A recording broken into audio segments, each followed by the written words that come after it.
Assalamualaikum warahmatullahi wabarakatuh. Perkenalkan, nama saya Raka Wijaya. Saya dari kelas 1B Teknik Informatika. Di sini saya akan menjelaskan tentang saya akan menjelaskan sejarah Ibnu Sina dan menjawab soal TS sejarah Ibnu Sina. Soal atau materi UTS-nya yang pertama, satu, perkembangan pendidikan Ibnu Sina dari masa anak-anak, remaja, dan dewasa. Yang kedua, pendapat atau penjelasan Ibnu Sina tentang wujud Tuhan bersifat emanasionistis.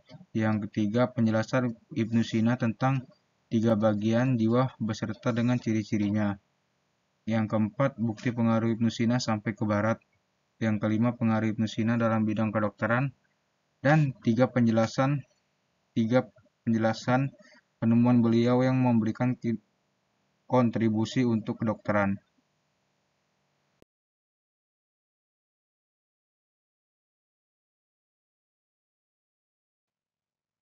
Yang pertama adalah perkembangan pendidikan Ibnu Sina dari masa anak-anak, remaja, dan dewasa. Anak-anak, Ibnu Sina mempunyai nama lengkap Abu Ali Husain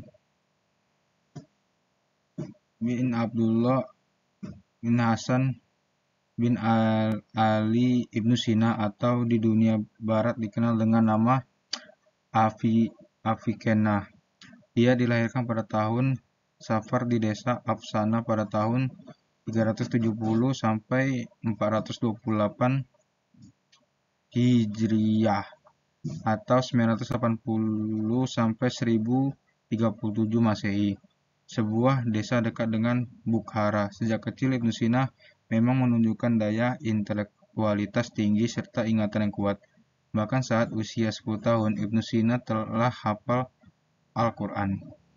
Saat remaja, Ibnu Sina memulai mempelajari ilmu kedokteran pada usia 16 tahun. Dia hanya belajar teori, ia juga mempraktikkannya. Lalu Ibnu Sina pergi ke desa-desa untuk mengobati orang miskin dan tidak mampu, beserta menjadi guru bagi anak-anak mereka. Dari pengalaman itulah, ia banyak menemukan metode dan obat-obatan baru. Ia memperoleh status sebagai dokter berkualitas pada usia 18 tahun. Saat dewasa, janji pertama Ibnu Sina adalah bahwa Amir Nuh II yang berutang padanya pemulihan dari penyakit berbahaya. Ibnu Sina berhasil mendapatkan akses ke perpustakaan kerajaan Samaniyah. Ketika Ibnu Sina berusia 22 tahun, ia kehilangan ayahnya. Dinasti Samanih telah berakhir pada tahun Desember 1004. Ibnu Sina lalu mengembara dari satu tempat ke tempat lainnya melalui distrik Nishapur dan Merv ke perbatasan Khorasan, dan kemudian ajal betul-betul menjemputnya pada bulan Juni pada tahun 1037. Lalu ia dimakamkan di Hamadan, Iran, dan meskipun umurnya hanya 58 tahun, kontribusi Ibnu Sina bagi perkembangan ilmu pengetahuan termasuk psikologi sangat tidak ternilai banyaknya. Pendapat atau penjelasan Ibnu Sina tentang wujud Tuhan bersifat emanasionistis. Secara etimologis, emanasis mempunyai arti sesuatu yang mengalir. Teori Ibnu Sina mengenai emanasi bahwa Tuhan dan hanya Tuhan saja yang memiliki wujud tunggal secara mutlak. Pendapat Al-Farabi ini tidak jauh berbeda dengan Ibnu Sina, namun berbeda pendapat mengenai akal dan pertama yang mempunyai dua sifat, yakni sifat wajib wujudnya sebagaimana pencarian dari Allah dan sifat mukmin wujudnya. Jika ditinjau dari hakikat dirinya, dengan demikian akal pertama mempunyai objek pemikiran: satu, Tuhan; dua, dirinya sebagai wajib wujudnya; yang ketiga, dirinya sebagai mukmin wujudnya.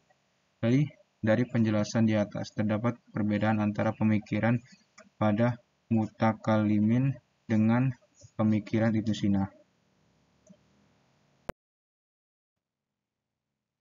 Ibnu Sina tentang 3 bagian jiwa berserta dengan ciri-cirinya.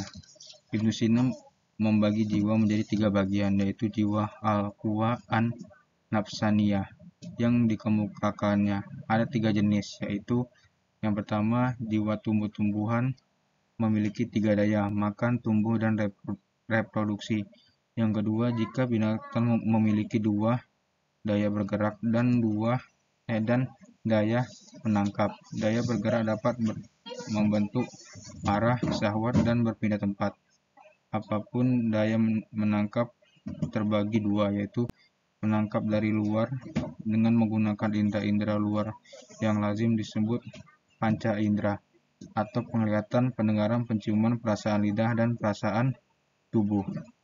Yang ketiga, jika manusia dengan 2 daya praktis dan teoristis mempunyai 4 tingkatan: akal materi, akal bakat, akal aktuil, dan akal musafat. Bukti pengaruh Ibnu Sina sampai ke barat. Pada abad ke-13, Universitas Bologna di Italia menjadi yang pertama kali menggunakan kanon berbagai buku formal pendidikan kedokteran di sana.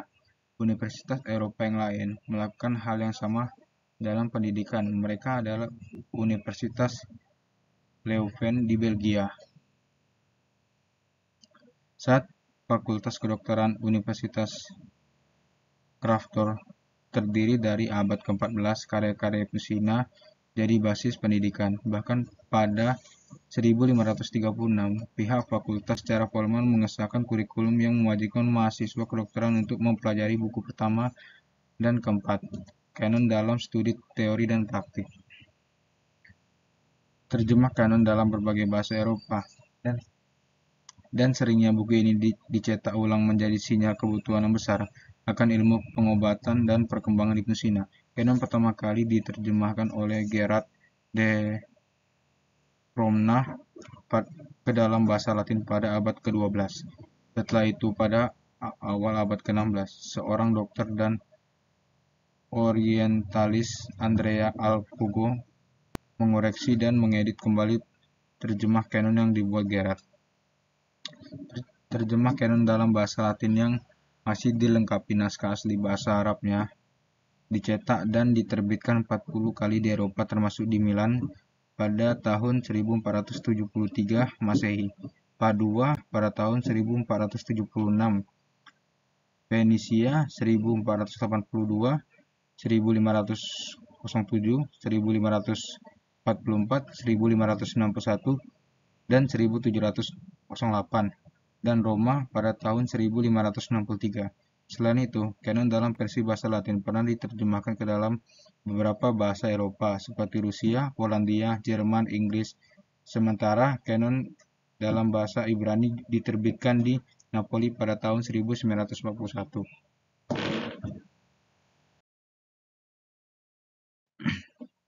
Bukti pengaruh Ibnu Sina sampai ke barat. Ini buktinya bahwasannya Ibnu Sina sangat berpengaruh di barat dengan dibukukannya buku kanon yang digunakan sebagai buku wajib di beberapa universitas barat yang sudah mengalami beberapa kali cetakan. Teori ini menurut filsafat Ibnu Sina juga banyak digunakan menjadi bahan penelitian di barat.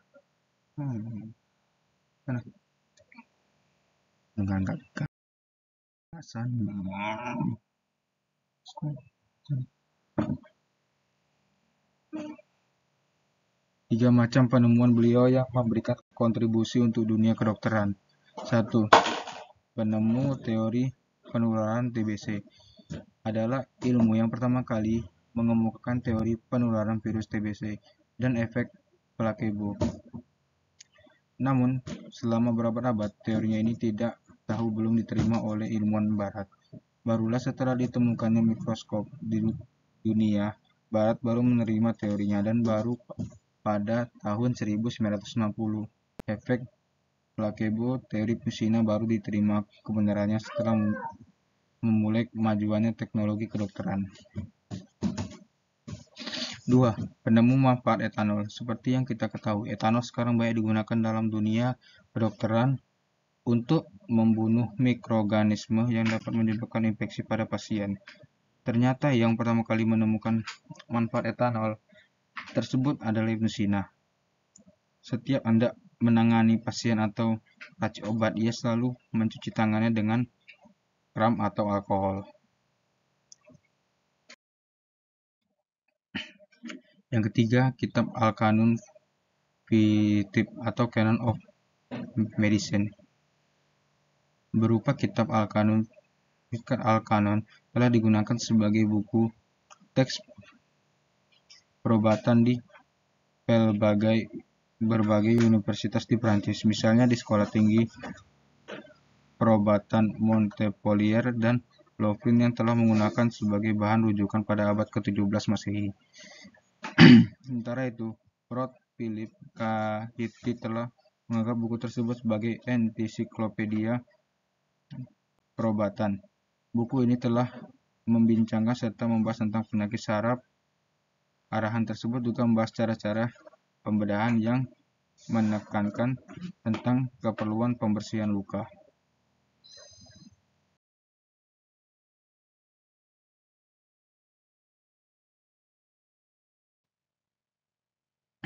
Dunia ini ibarat bayangan. Kejar dia dan engkau takkan pernah bisa menangkapnya. Balikan badanmu darinya dan dia tak punya pilihan lain kecuali mengikutimu. Ibnu Sina.